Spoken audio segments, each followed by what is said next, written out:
Hello everyone and welcome back to my channel. So my name's Katie and today I'm going to be talking about some series that I'm excited to start. So this is like a little bit of a series TBR type thing. So there's some book series that I'm interested in reading and that I want to get to kind of quite soon. Probably quite a few of these will be in the new year, but you know, got to be ambitious. So yeah, let's just get started. So the first one will come as no surprise to absolutely anyone, but that is The Eye of the World by Robert Jordan. And I'm pleased to say I have now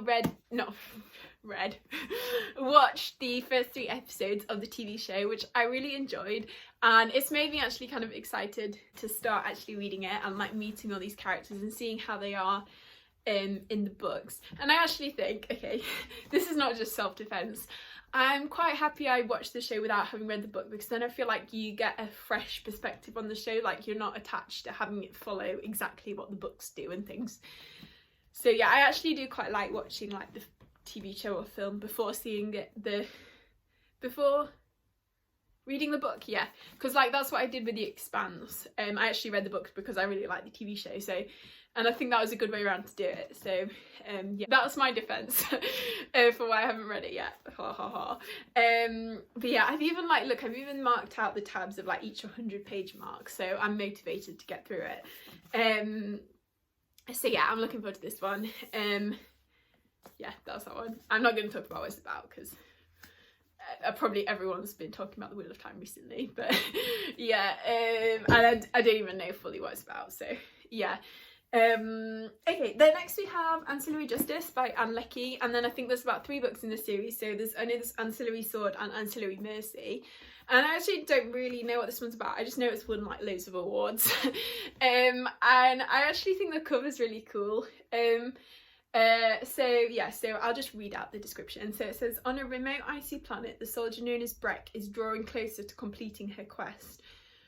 Breck is both more than she seems and less than she was. Years ago, she was the Justice of Turin, a colossal starship, and an artificial intelligence controlling thousands of soldiers in service of the Rak. I don't know if I'm saying that right.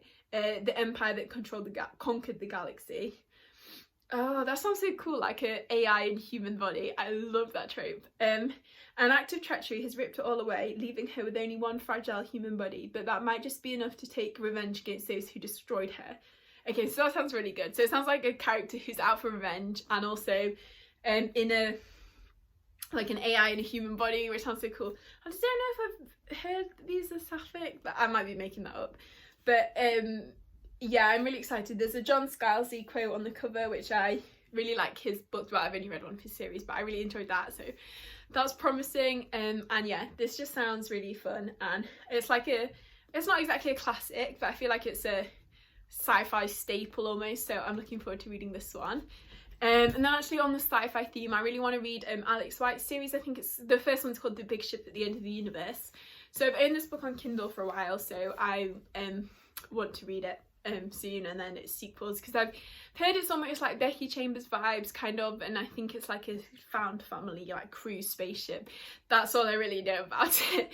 I don't know if there's some like mystery, but yeah, it sounds good anyway, and I like the cover. That it was kind of a cover by it, and then I'd heard it has Becky Chambers vibes, so that was my motivation for reading that one. So yeah, there's that one as well. And also there's a lot of sci-fi I want to read. I'm sure I said in a video not that long ago that I thought I'd read all the sci-fi I wanted to, but now I'm just coming up with loads of new sci-fis. And actually on that video some people commented some really interesting looking things. But then another one is Nine Fox Gambit by Yoon Holly, and I think that one has 2 or 3 sequels. And yeah, I've read a couple of Yoon Holly's other books. So I've read Dragon Pill, which is their middle grade, and also Phoenix Extravagant. But Nine Fox Gambit is like the sci-fi, it's not a classic again, but like a sci-fi staple almost. It sounds like so much fun. I don't even really know what it's about either, but I think it's like a military academy type thing, like set in space, and it just sounds like a lot of fun. And I know Angela from Literature Science Lines really likes it, so I'm looking forward to see what I think of it. Because she recommended once the Best of All Possible Worlds, and I love that book so much. So yeah, I really trust her recommendations. She has great taste. So yeah, I'm looking forward to reading that one as well. Blood in Exile by Brian Asklund, and I believe this is a trilogy. I think one of them's called Fury of a Demon, the other, and I can't remember what the other one's called, Queen something. But anyway, this sounds like a lot of fun. It's kind of, oh yeah, Dragons of Terror trilogy, and that's the series name. It sounds like there's going to be dragons. There's some like assassinating, or I think so the main character, I think, was like a really powerful figure. Oh, he's the most successful dragon slayer in history, but then he was he was stripped of his titles and commanded to slay dragons, so his death might serve the kingdom, but he's never lost a fight to a dragon, so he's still like out there fighting. But then he's given like a last chance to kill a foreign emperor and walk free forever. So yeah, so then he goes on a journey to try and, I guess, assassinate this person. But yeah, anyway, it sounds really interesting. It sounds like a lot of fun. I think I've heard good things. I've not heard that many people reading it, but those I've seen who have read it, I think, enjoyed it. So I'm looking forward to it. And I always love finding like new fantasy gems. So yeah, and I actually really like the little dragon thing on the cover. It's so cool. So yeah, I'm looking forward to see what I think of this one. Okay, then next we have Earthsea by Ursula K. Le Guin.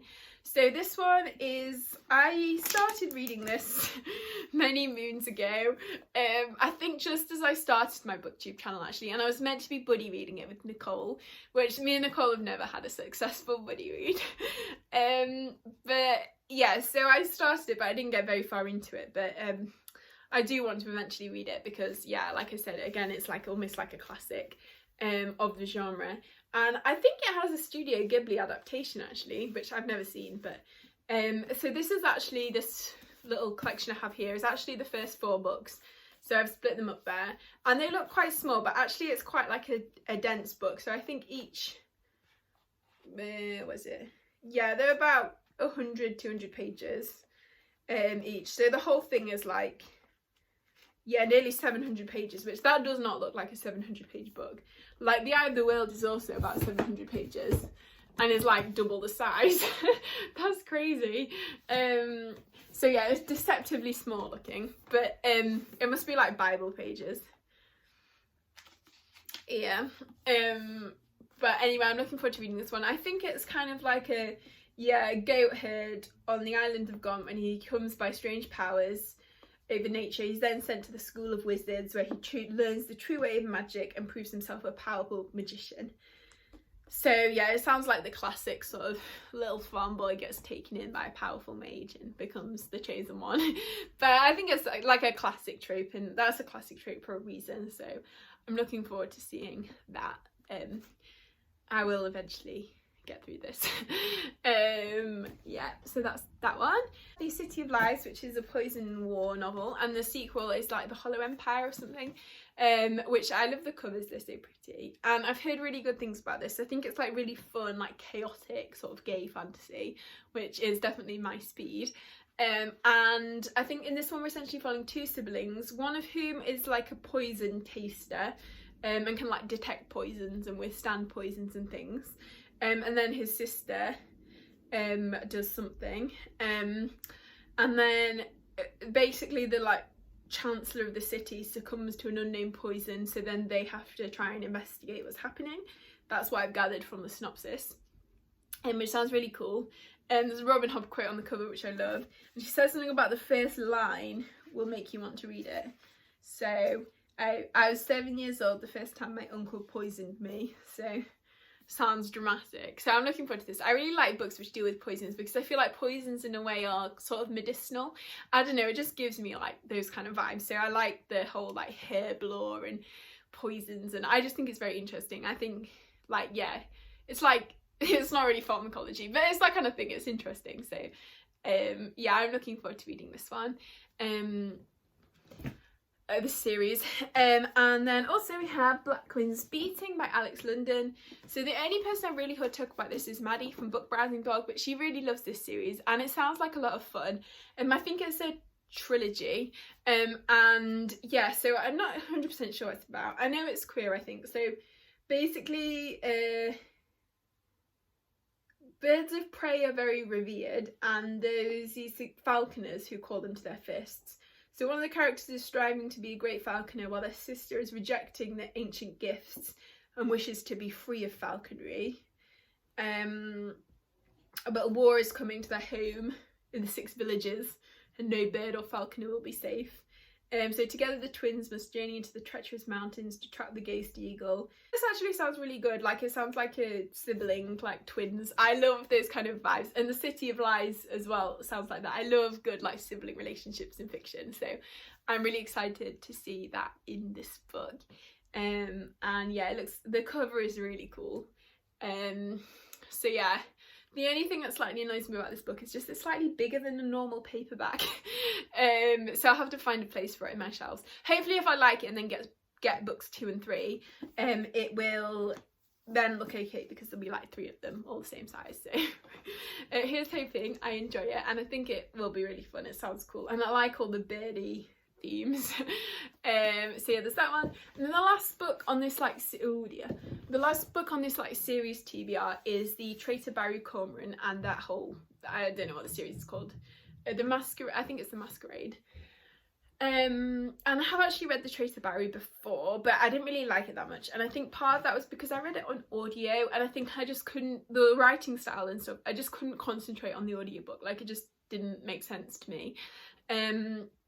But seeing so much hype for it on Twitter and stuff, and I think like I should like it because it's like a lot of the stuff I do like, so I want to give it another go, like in written format. And then hopefully I like it and want to continue on to the next books in the series because they sound so good. And yeah, I really want to read the series, but yeah, I just didn't like it when I read it on audio, so I want to give it another chance. But yeah, so that's that one. I guess what it's about, so the first one, basically Baru is like, she's living with her family, but then there's this evil like empire called the Masquerade, and they come, and I can't remember if they kill all her family or they kill one of them or something, and they take Baru away to be like a spy for them essentially. But then Baru is like, I guess, also gets involved in like a rebellion, so she's also a traitor to the empire, and it's all very like twisted. It's very, very political and very, I thought when I read it the first time, I think it read almost a bit textbooky, which is why I didn't like it so much. But I think maybe that was just because I don't know. But anyway, so hopefully I will enjoy it second time round. Yeah, and it will be another success story. Like, there's some series which I'm very glad I didn't give up on, so I'm hopeful this will be another one of those. Yeah, and I hope you enjoyed this video. Let me know in the comments the series that you would really like to start. I would love to know. And yeah, if you enjoyed the video, please give it a like and consider subscribing if you haven't already. And I hope you're all having a really great day, and I'll see you next time.